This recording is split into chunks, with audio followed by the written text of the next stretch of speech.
Support WrestleTalk! Follow us on Twitter. WWE's Money in the Bank is tomorrow night, and along with AJ Styles versus Shinsuke Nakamura, Roman Reigns versus Jinder Mahal, Carmella versus Asuka, and Nia Jax versus Ronda Rousey, we've got 2 Money in the Bank ladder matches. In the men's match, we've got Kevin Owens, Bobby Roode, Finn Balor, Braun Strowman, Samoa Joe, Rusev, The Miz, and a member of New Day, while the women's match has Sasha Banks, Natalya, Ember Moon, Alexa Bliss, Charlotte Flair, Becky Lynch, Naomi, and Lana. The women's match is certainly interesting, as a lot of people have already assumed that Natty is walking away with a briefcase, with some rumours claiming she'll be cashing in on the same night against her super duper uber BFF Ronda Rousey, if Rousey wins the Raw Women's Championship, that is. Natalya was rumoured to be Ronda's first singles feud in WWE, which made a lot of sense considering they trained together to get Ronda in-ring ready for pro wrestling. And Natty going across to Raw in the Superstar Shakeup, randomly turning babyface for no reason, seemed to lead a lot of credence to that. A program between the two leading into SummerSlam over the Women's Championship could be a possibility. And if it isn't Natalya, then who else could it be? Alexa Bliss lost the Raw Women's Championship at WrestleMania and should probably have a break from the title scene for a bit. While it's great to have a heel hold the briefcase, and I think she's the only heel in the match, Bliss doesn't really need it. Neither does Charlotte Flair, Sasha Banks, or Naomi. Ember Moon could be an interesting choice as she's the only woman in the match who hasn't won any form of gold on the main roster, but does she need the briefcase at this point of her career? Her first chase for the championship feels like it should be coming from her working her way up the ladder rather than backdooring her way in. That brings us to Becky Lynch, who in all honesty could really benefit from the win. She's been floundering on SmackDown Live for the better part of 18 months, and this could give her career the jolt it really needs. It might get her into a storyline and give her some purpose. She's over with the fans, she's a hell of a promo, and she's a brilliant wrestler. Kevin Dunn just needs to learn to get over her accent. That leaves one name we've not talked about yet, Lana. Now, we've just had Carmella hold the Money in the Bank contract, so do we really need another undeserving winner, especially if she cashes in and wins? The only benefit to Lana winning is that should Rusev also win, we will have the first ever Mr. and Mrs. Money in the Bank, which could lead to a lot of fun segments. Although the last few weeks do feel like instead we're heading towards a 6-person feud between the Usos and Naomi against Rusev Day, which in theory also takes Rusev out of the running to win the men's Money in the Bank ladder match. Although it would be fantastic to see the handsome one unhook the briefcase and become WWE Champion and finally establish himself in the main event, is this the right time?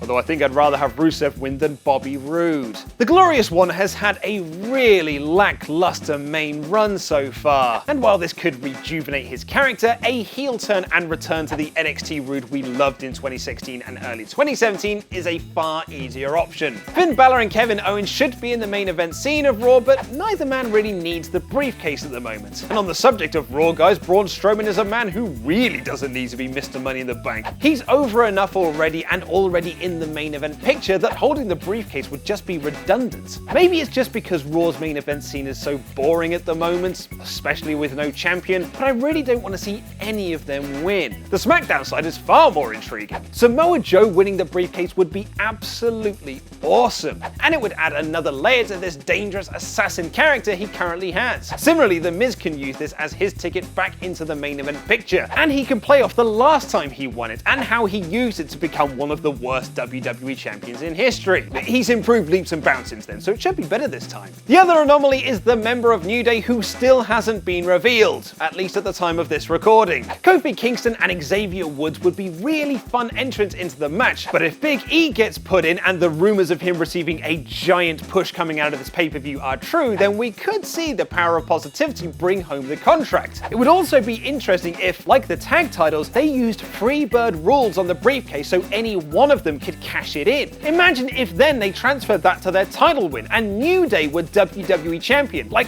all 3 of them. I should really stop now, I'm getting into fantasy booking warfare territory. So who should win Money in the Bank? In my humble opinion, I'd like to see Natalya or Becky Lynch win the women's match and New Day, Samoa Joe or Miz win the men's ladder match. Unless both Lana and Rusev are winning, as I'd really want to see that, as that could be a lot of fun. We've got other opinion videos here on WrestleTalk, so click the playlist on screen right now for more awesome wrestling content. I have been Luke Owen, and that was wrestling.